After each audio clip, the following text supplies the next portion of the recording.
if the Sanchez and Mkhitaryan is purely a swap deal, Arsenal are going into Class A of the Brick Academy.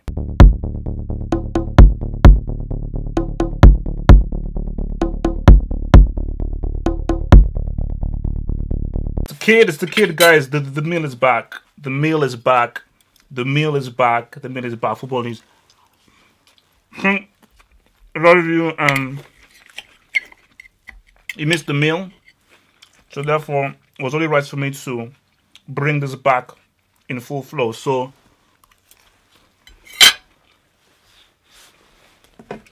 football news. Sanchez. What the hell is going on?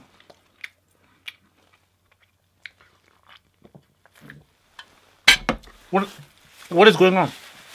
I don't get it.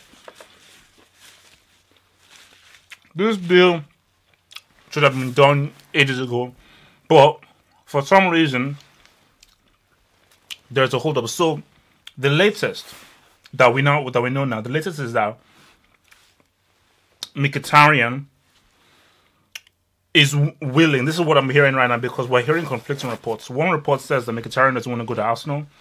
Another report is saying that Mkhitaryan is left with no choice because he has no future at Man United and he doesn't want to be the guy who pretty much held up this Alexis Sanchez deal. So literally he's between two rocks and six hard places. So he pretty much has to go. And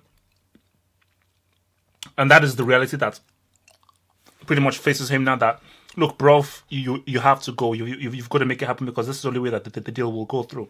Latest developments, and I refuse to believe this is real. Because if this is true, I will induct Arsenal's badge and the entire history into Class C of the Brick Academy.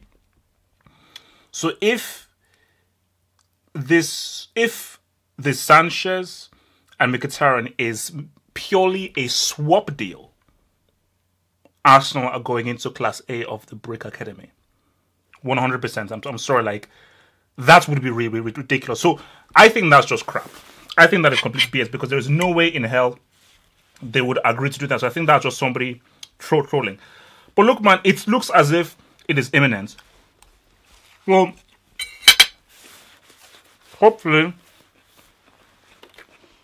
by the time I do tomorrow's edition of football news, we would be saying Alexis Sanchez is officially a Man United player. Because if this drags on for yet another day, then guys, you're having a laugh. Because I'm sorry, by tomorrow this has to get done. So I think it's really just paperwork, a few details here and there, and also similar to the Arsenal deal in the summer. I think Arsenal want to secure Malcolm. Last I checked, Malcolm was still in the middle. So I guess Malcolm finally left the middle because if Arsenal want to sign him. So they want to get Malcolm in the middle. Well, they want to get Malcolm out of the middle. And Aubameyang, Pierre-Emerick. Because for some reason, Pierre-Emerick doesn't like Chinese money. I do. So, yeah, has to be. Andy Caroll.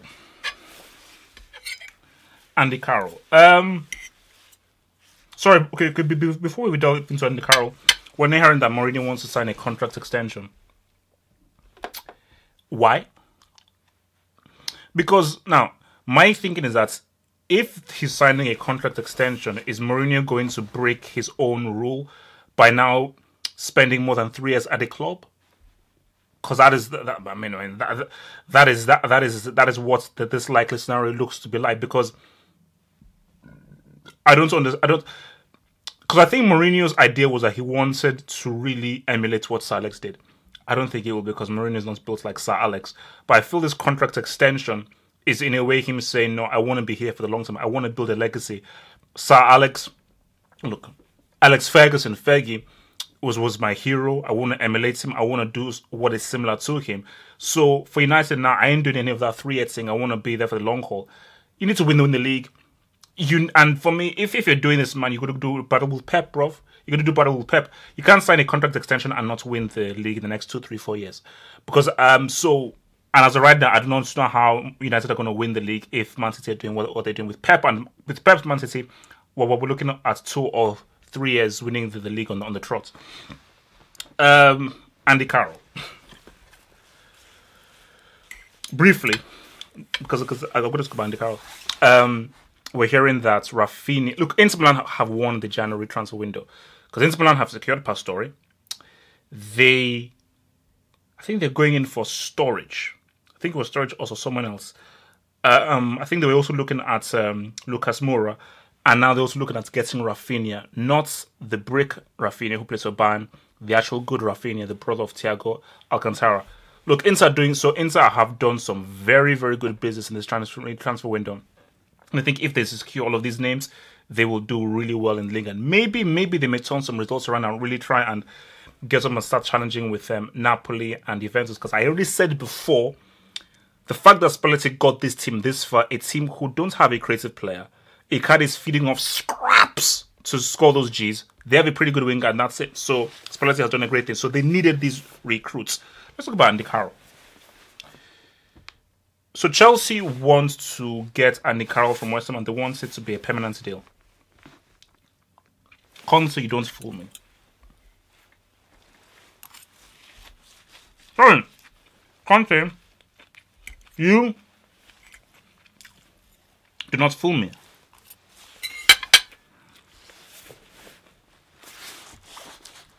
Let me get this straight. You honestly want me to believe that you feel Andy Carroll can provide the same role that Diego Costa did. That is why he's getting Andy Carroll. Because he feels that Andy Carroll can fulfill the role that Diego Costa served last season, which is foolish. Andy Carroll is not a great football player. Andy Carroll is not a very good football player. Andy Carroll is a decent striker who can occasionally score some pretty goals here and there. But Andy Carroll is great. I'm sorry. So if Chelsea, a club of Chelsea, starts, and let me back up. I put out a little bit about Hazard and why I think Hazard is going to leave, because the club doesn't really match his talents or his ambition. So if you're Hazard and you're looking at Andy Carroll with his ponytail walk through those doors and say, "Hey, hello, my name is Andrew Carroll, middle name Jeremiah."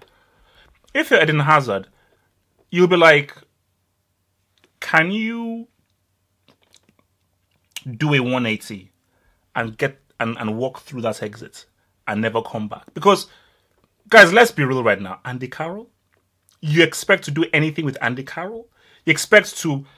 So basically, if you're Barcelona now, you're like, damn, you know what?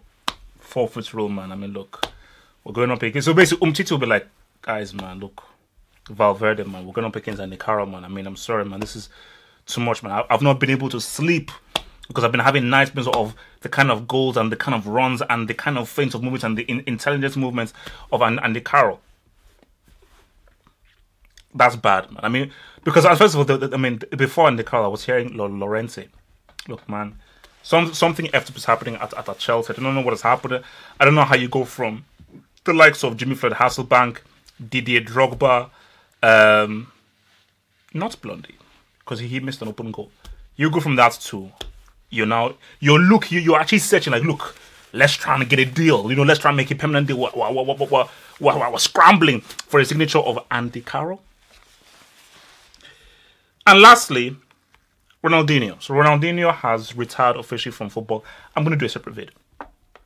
I can't do Ronaldinho justice on this whole football news thing. I'm going to give that a separate vid. He's officially retired from football. But just a very quick word. Understand Messi.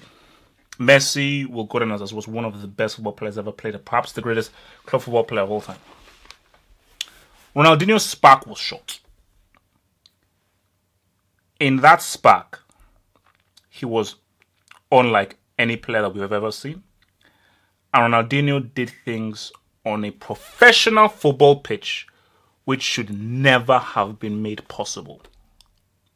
I repeat, Ronaldinho pulled off certain moves and techniques only allowed on the streets. He did them to professional, well-paid defenders on a professional football pitch. Ronaldinho was unlike any football player we've ever seen. The excitement he brought for those 2-3 year stints, it was unlike anything we've ever seen in football before, and he will go down as one of the most unique, exciting, flamboyant, entertaining footballers that we've ever seen. And people need to respect that. Guys, this is football news. The next time I press record on this damn camera, I expect Chez to have made his decision, because I'm tired of all this crap of like where we're waiting. I'm tired of this crap. Make a decision, because the next time I address this, it's either Sanchez has decided to stay at Arsenal or he's moved somewhere. Thank you for watching this video. Think about pledging and become a Half of Football Hot patron. Pledge an amount each month and gain access to exclusive videos from your boy, the Football Hot, for more analysis. Peace.